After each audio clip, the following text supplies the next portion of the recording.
Spider-Man Reign é uma das histórias mais sombrias, mas também uma das melhores do Homem-Aranha que eu já li. E o mais louco é que ela nem parece uma história tradicional do Homem-Aranha. É realmente muito diferente. A história se passa no futuro. Não existem mais Vingadores, nem outros super-heróis além do Homem-Aranha. Tudo começa com um grupo de jovens pichando uma parede, quando, de repente, são abordados por figuras parecidas com os Fingerman de V de Vingança. Uma força policial não convencional composta por indivíduos encarregados de manter a cidade sob controle. Nova York se tornou um lugar escuro e opressor. Esses jovens são atacados por esses agentes. Em seguida, a narrativa muda para Peter Parker. Por ser no futuro, Peter agora é um homem velho e grisalho. Ele já não é mais o Homem-Aranha que conhecemos. E o azar típico de sua vida ainda o persegue. Ele trabalha como florista e está organizando um casamento com um cliente. Mas o cliente é um sujeito arrogante, que reclama porque Peter usou rosas brancas em vez de creme e diz que isso arruinou o casamento. Se você é do tipo que surta por causa da cor de uma rosa, o problema não é o florista, é você. Por conta desse erro e do fato de que o cliente não precisará pagar pelas flores, Peter acaba sendo demitido. A caminho de casa, ele cruza com um dos garotos que estava sendo perseguido mais cedo. E é aí que as coisas ficam estranhas.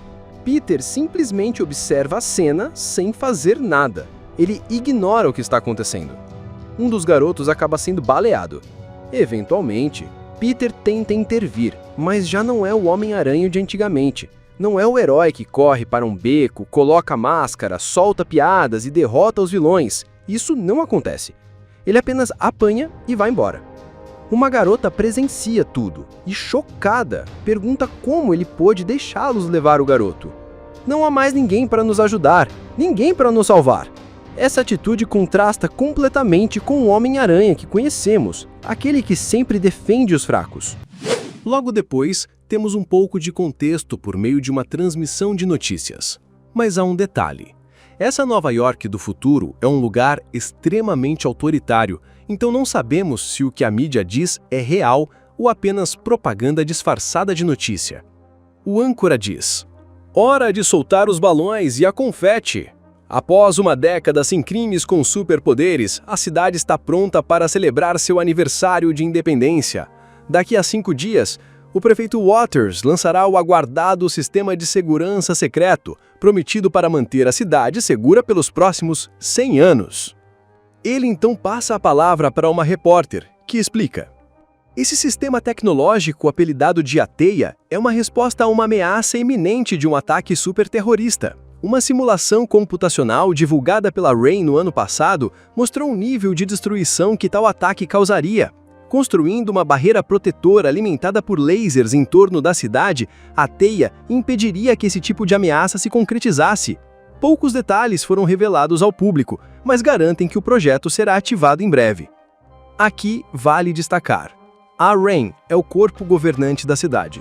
Existe um prefeito, mas o verdadeiro poder está nas mãos desse círculo interno que controla tudo: política, polícia e tecnologia.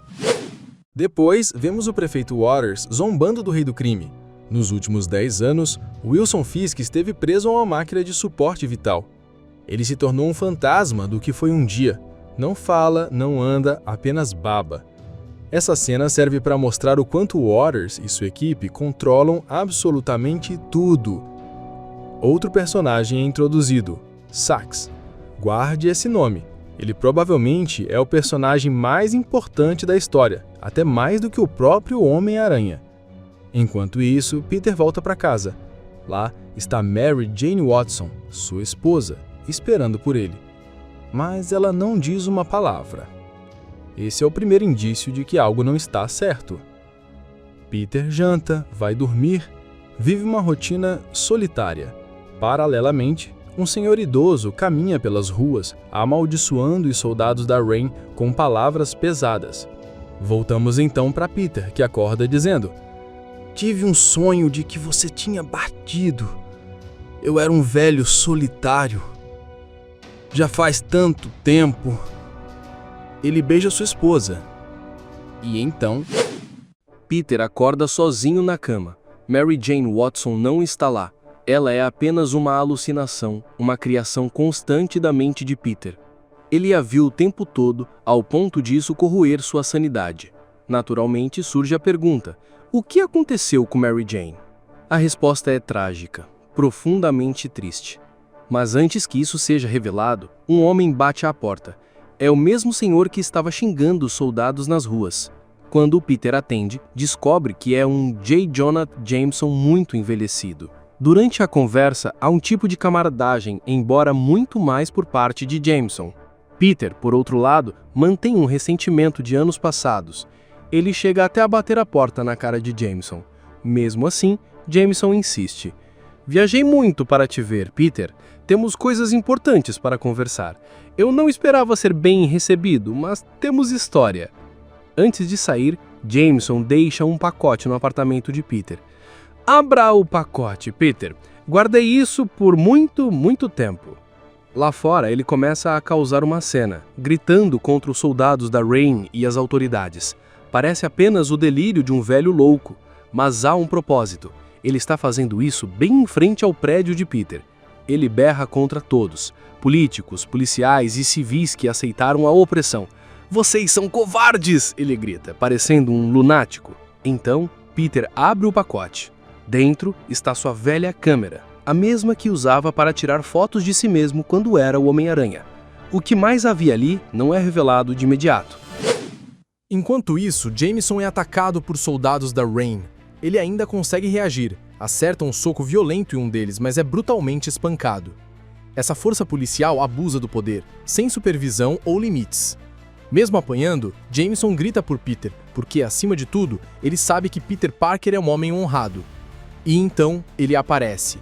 Peter surge do nada, usando apenas a máscara preta do Homem-Aranha. Ele está de cueca e meias, quase nu, uma visão patética, mas algo dentro dele desperta.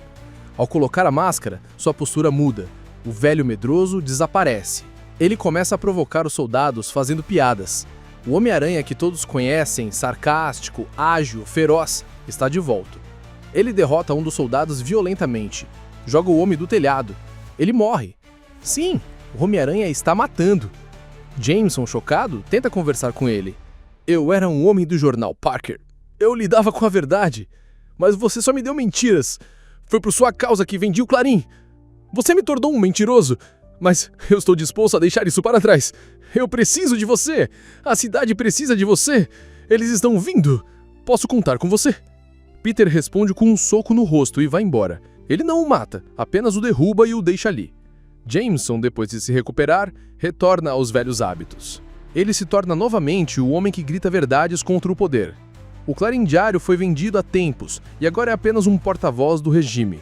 Mesmo assim, Jameson imprime seus próprios jornais e os distribui pelas ruas. Usando as fotos antigas de Peter, vestido como o Homem-Aranha, ele espalha pelas ruas a manchete: o mascarado voltou. Isso gera pânico entre os líderes da Rain. Vemos o prefeito Waters, incrédulo. Não pode ser. Não agora. Ele já seria um velho. Mas Sax responde: o senhor viu a gravação? Aquele velho derrotou 2 soldados armados com as próprias mãos. Então Waters ordena: mobilizem todas as unidades. Não podemos permitir um vigilante rondando a cidade, ainda mais na véspera do aniversário da queda dos super-heróis. Não sabemos exatamente o que aconteceu com os Vingadores. Nunca é dito com clareza se estão mortos. Eles simplesmente não existem mais nesse mundo. Não há Capitão América, Thor ou o Homem de Ferro. Eles sumiram. O prefeito Waters, em conversa com Sax, decide que é a hora de liberar criminosos especiais, indivíduos com superpoderes que possam caçar e deter o Homem-Aranha. Com isso, eles libertam o grupo conhecido como 6 Pecadores, uma versão distorcida do clássico Sexteto Sinistro. Essa mudança de nome tem um propósito. Embora o regime da Rain não seja abertamente teocrático, ele tem raízes teológicas. Existe um aspecto quase religioso por trás de sua ideologia. Sax deixa isso claro ao afirmar que ali existe uma arma capaz de derrotar tanto demônios quanto deuses, a ciência. Ele revela que estão implantando explosivos microtermais nos corpos dos 6 prisioneiros. Caso algum deles tente escapar do rebanho, será destruído instantaneamente por uma explosão tão poderosa que destruiria até grãos de areia ou gotas d'água. Se cumprirem sua penitência, eles serão libertados fora dos muros da cidade uma vez que a teia estiver ativada. A barreira impedirá seu retorno e o resto do mundo poderá sentir um pouco do que Nova York sofreu. Eles diziam: como todos que buscam liberdade, eles devem conquistá-la. É importante lembrar, tudo que vemos se passa dentro dos limites de Nova York. Não sabemos se os super-heróis fugiram, foram enganados para sair da cidade com uma missão falsa ou se foram simplesmente eliminados. A teia ainda não foi ativada, então, em teoria, eles poderiam retornar, mas muitas perguntas seguem sem resposta. Paralelamente, surge uma nova personagem recorrente, uma garota loira, jovem e encrenqueira, envolvida com pequenos atos de rebeldia. Ela chama a atenção de uma mulher chamada Casey, que a convida para conhecer um lugar e um homem. Ela diz: ele também vê a jaula, mas ele tem as chaves. Vamos tentar abri-la hoje à noite. A princípio, a menina hesita, mas Casey insiste. Muitos de nós vamos estar lá, se você está procurando um amigo. A garota decide seguir Casey. Voltamos a Peter Parker, que vive um novo episódio de delírio com Mary Jane. Ele conversa com ela como se ela fosse real, sem perceber que está falando sozinho. Você precisa de ajuda para fazer as malas? Eu sei o que você quer. Onde estão suas coisas? Temos que sair da cidade quanto antes. Não é mais seguro aqui. Peter demonstra frustração. Mary Jane nunca responde, nunca reage. Mas ele continua tentando. A história retorna então a menina loira e Casey. Descobrimos que o homem que Casey queria apresentar era J. Jonah Jameson, que agora lidera um movimento de resistência clandestino contra o governo e a polícia da Rain. É uma atitude arriscada, mas que combina perfeitamente com quem Jameson sempre foi. Para quem conhece bem o personagem, sabe que apesar da postura rude e do ódio declarado ao Homem-Aranha, Jonah sempre valorizou a verdade. Ele pode ter manipulado manchetes para denegrir o Aranha, mas seu compromisso com a verdade, especialmente fora desse contexto, é genuíno. Agora, ele discursa para o pequeno grupo reunido. Seus avós se assustaram e trancaram vocês nesta cidade. Eu fugi antes que me colocassem aqui também. Subi a montanha porque tive medo de assumir responsabilidade. De lá, vi construírem uma torre gigante para vigiá-los. No topo, vi uma porta sendo instalada. Foi então que entendi. Eu precisava voltar. Quando a teia for ativada, essa jaula se tornará real. Ele virá para devorar suas almas. Se você quer segurança, não procure em outro, procure em si mesmo. Quando você abre mão da responsabilidade pessoal, você entrega seu poder pessoal. Mas esta noite, vamos tomá-lo de volta. Vamos tomá-lo com uma só voz, a sua. E se você se levantar ao meu lado, essa voz se tornará duas. E a próxima pessoa ao seu lado será a terceira. E quanto mais estivermos lado a lado, mais forte será nossa voz, até se tornar um coro de vontade. É quando ele se volta para Casey. Está na hora de invadir a rede. Está na hora de levantar sua voz. Nesse momento, percebemos que quando Jameson diz frases como "O diabo está vindo por vocês", ele sabe de algo que o público ainda não sabe. Há um segredo prestes a ser revelado. Mas antes disso, com a ajuda de Casey, J. Jonah Jameson consegue hackear toda a infraestrutura de comunicação, televisão, rádio, celulares, tudo. E então, uma nova transmissão começa.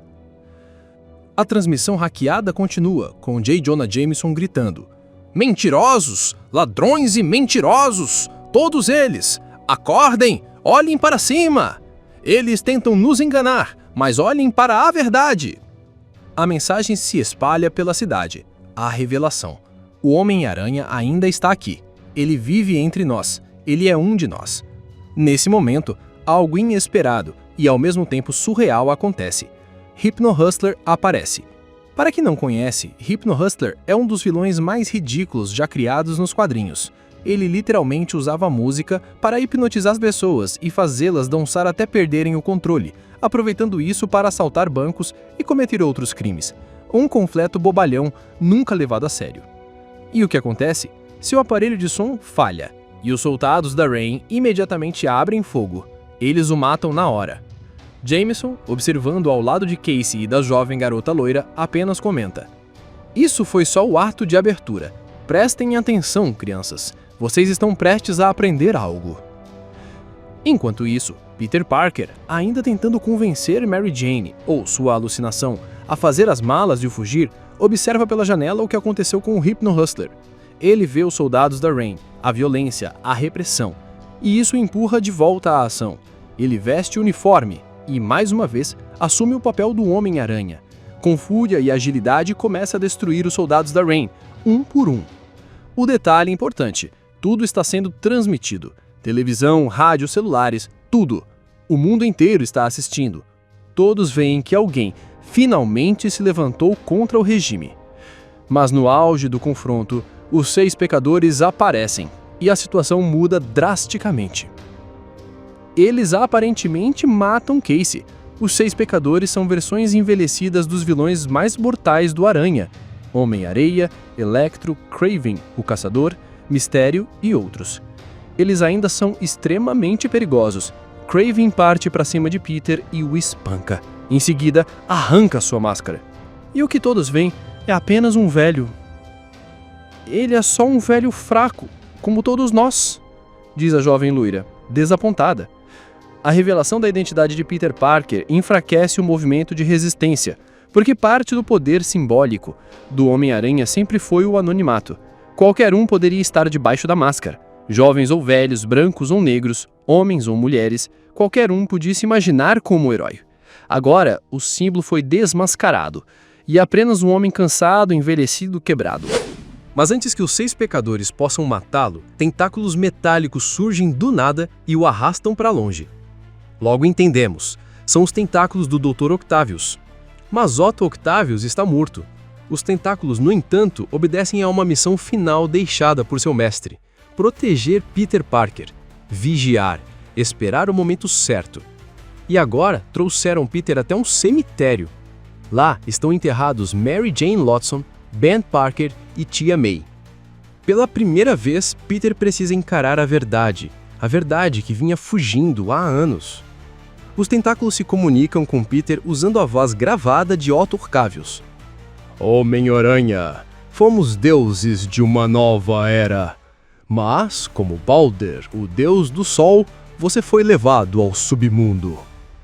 Quando meu corpo sucumbiu à velhice, percebi que a era dos deuses estava morrendo. Um Ragnarok silencioso. Tudo o que me restava eram meus 4 filhos, meus tentáculos, e a eles dei uma última missão: adentrar o submundo e encontrar você, não importasse quanto tempo levasse, e trocar meu corpo pelo seu. Meu presente para você, meu irmão. Devolva o fogo aos céus, Peter. Traga todos de volta." Peter entra no túmulo. Lá, ele é forçado a aceitar a verdade mais dolorosa de todas. Ele matou Mary Jane. Não por intenção, mas porque seu corpo estava envenenado. A radiação no sangue de Peter foi lentamente matando Mary Jane. Cada beijo, cada toque, cada momento íntimo. Tudo contaminava ela aos poucos. E os médicos nunca entenderam como ela estava sendo envenenada. Mas Peter sabia. "Eu sou cheio de sangue radiativo", ele pensa. "E não só o sangue, cada fluido. Tocar em mim, me amar me matou." Uma aranha rastejando dentro do seu corpo, depositando 1000 ovos de câncer. Peter continua seu lamento. "Eu te matei. Naqueles últimos momentos preciosos, eu nem estive com você. Estava culpado demais pegando bandidos. Quando voltei, sua cama já estava vazia. Um dia eu disse que preferia arrancar meu coração ainda batendo do peito antes de te machucar, mas eu sou um mentiroso." Então, ela alucinada falando com ele. Mary Jane, em sua mente, responde com carinho: "Pare de ser bobo. Naquele último dia, você não me deixou terminar. Quando eu disse, vai, o que eu queria dizer era, vai pegá-los, tigre." E é neste momento que Peter finalmente encontra a paz. Ele aceita a verdade, liberta-se da culpa e assim pode voltar a ser quem sempre foi, o Homem-Aranha. Enquanto isso, a trama do prefeito Waters escala violentamente. J. Jonah Jameson é capturado pelos soldados da Rain e levado até Waters, que o confronta, o provoca, tenta humilhá-lo. Mas quando Waters saca uma faca para atacá-lo, Jameson reage. Toma a faca, derruba Waters e o esfaqueia na garganta. E em seguida parte para cima de Sax. Só que Sax não morre. De dentro dele começa a emergir uma gosma preta. Sax é o Venom. Esse é o grande plot twist. Venom estava por trás de tudo desde o começo. Waters não morreu, o golpe foi superficial, mas Jameson tinha percebido o que estava acontecendo. Não sabia com certeza que era o simbionte, mas tinha fortes suspeitas.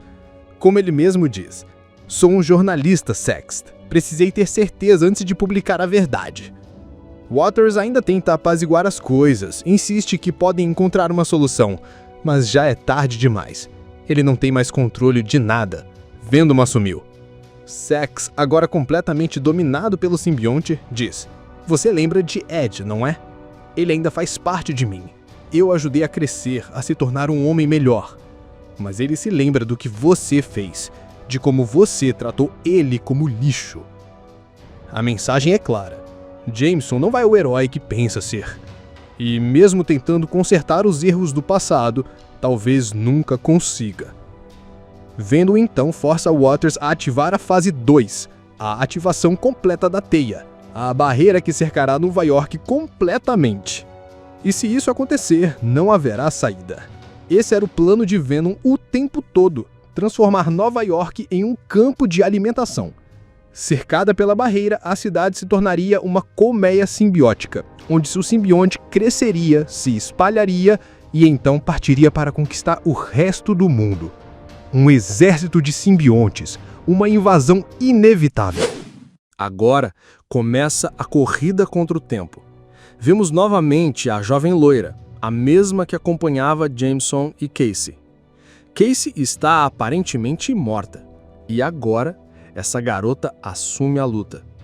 Ela tenta escapar de Venom ao mesmo tempo em que protege outras pessoas, alertando, ajudando, resistindo. Ela continua o legado de Jameson. Desde a ascensão da Rain, que aconteceu cerca de 30 anos antes, máscaras foram proibidas. Ser um vigilante virou crime. Usar uma máscara era ainda mais grave. Mas ela se levanta e diz: "Nós não nos importamos. Estamos lutando por algo maior.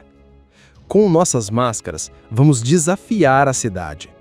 Vamos provar que ela não nos controla. A cidade é nossa e vamos tomá-la de volta." Enquanto isso, Peter Parker, agora em paz consigo mesmo, veste novamente o uniforme clássico do Homem-Aranha. Ele corre direto para o centro da batalha, determinado a enfrentar o inimigo. E todas essas linhas narrativas agora convergem para um mesmo lugar: a Torre da Rain, o coração da cidade. A jovem loira, com coragem e um plano, carrega consigo um enorme sino. Por toda a cidade de Nova York, qualquer coisa que emitisse pulso sônico, sinos, alarmes, alto-falantes, foi banida. Isso não havia sido mencionado antes porque seria um grande indicativo de que Venom estava envolvido. Mas agora, tudo faz sentido. A garota loira, que carrega consigo um sino, revela seu plano brilhante. Enquanto o sino estiver tocando, os simbiontes ficam longe.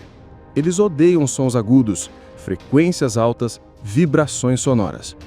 E enquanto ela o mantiver tocando, eles não podem se aproximar. Enquanto isso, Peter Parker invade diretamente a torre da Rainey's. No meio do caos, vemos o Homem-Areia observando a menina. Ele a reconhece. Minha garganta seca, mesmo sendo feita de areia. Ela tem meus olhos. Tantos anos. Qual era o nome dela mesmo? Sally? Suzy? Mas os outros soldados não se importam. Ela é ilegal. Está usando máscara. Atirem. Quando disparam, Homem-Areia pula na frente para tentar protegê-la. Mesmo assim, ela é atingida, mortalmente ferida.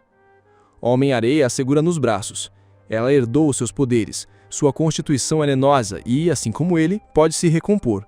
Mas ela ainda não domina esses poderes. Ela tenta se regenerar, mas não consegue. Meus braços, minhas pernas, estão longe demais. Sandman tenta juntar os pedaços, mas não faz diferença. Ela morre nos braços do próprio pai. Enfurecido, Sandman se volta contra os soldados e parte para o ataque. Enquanto isso, o Homem-Aranha enfrenta os 6 pecadores um a um.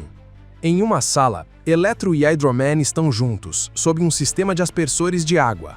Erro fatal. Peter ativa o sistema, afogando ambos num turbilhão de água e eletricidade. A combinação é letal. Electro e Hydro-Man morrem juntos, incinerados. O próximo é o Escorpião.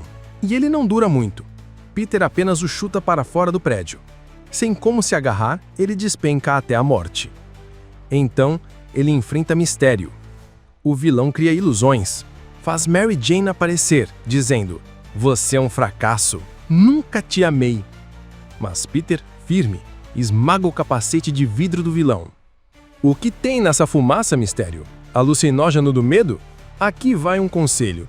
Nunca se vista como a esposa morta de um homem, a menos que ele te pague para isso.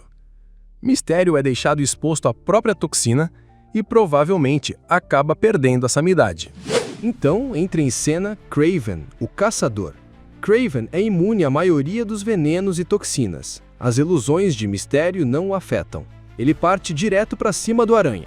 Mas algo estranho acontece. Peter, ao ser atingido, começa a delirar. Ele vê Tia May, Tio Ben, Mary Jane, até J. Jonah Jameson. Mas então pergunta: "E você, Kraven, o que você vê?" Kraven, com expressão assustada, vê um rinoceronte gigante. Sim, seu maior medo é um rinoceronte furioso, e quem já viu um sabe por quê. Então, com a morte da garota, Homem-Areia vai atacar os soldados com fúria e abre caminho para Peter continuar. Peter finalmente encontra Venom. O simbionte o provoca. "Olhe para mim, Peter. Eu sou a única responsabilidade da qual você fugiu. Você me trouxe para esta cidade e me fez prisioneiro dela." Peter responde: "Eu nunca pensei nisso." E Venom rebate: "Claro que não. O mundo gira ao redor da sua existência, Peter Parker. Mas eu estava sozinho, tão sozinho. Então fiz arranjos, convidados para o jantar, e vocês serão o jantar." É um momento profundamente humano. A dor do abandono, a solidão, o ressentimento, tudo alimenta a fúria de Venom. Tudo se resume a uma ideia central. Venom se sente abandonado. Ele acredita, com certa lógica, que foi deixado para trás quando Peter se livrou do simbionte. O simbionte nunca se tornou um herói de verdade, e Ed Brock, ao que tudo indica, morreu de alguma forma. Enquanto Peter luta contra os simbiontes, ele acaba encontrando o Homem-Areia. Peter espera uma luta, espera que Homem-Areia diga algo como "Agora eu vou te destruir de vez." Mas em vez disso, Homem-Areia apenas fala: "Todos nós, os 6, estávamos sendo controlados. Explosivos foram implantados em nossos corpos. Waters tinha o detonador. Eu não tive escolha a não ser obedecer." Você entende? Raiva, coragem, verdade são filhas da esperança. Você sabia disso? Claro que sabia. Esperança sempre foi a sua especialidade, não é super-herói. Quanto a mim, eu tenho um encontro marcado com a verdade. Então, Homem-Areia parte para enfrentar os simbiontes ao lado de Venom. Mas antes de ir, ele entrega o detonador para Peter. Quando o Aranha está prestes a ser dominado, cercado por simbiontes de todos os lados, ele ativa o detonador. A explosão que se segue destrói Venom e todos os simbiontes. O Homem-Aranha salva o dia. Não há um final longo ou grandioso. Nada épico. A única coisa que sabemos é que a cidade ainda não está segura. Os crimes voltaram às ruas. Assaltos, violência, caos. Mas, por outro lado, a liberdade voltou. E por mais imperfeita que seja, é algo pelo qual valeu a pena lutar.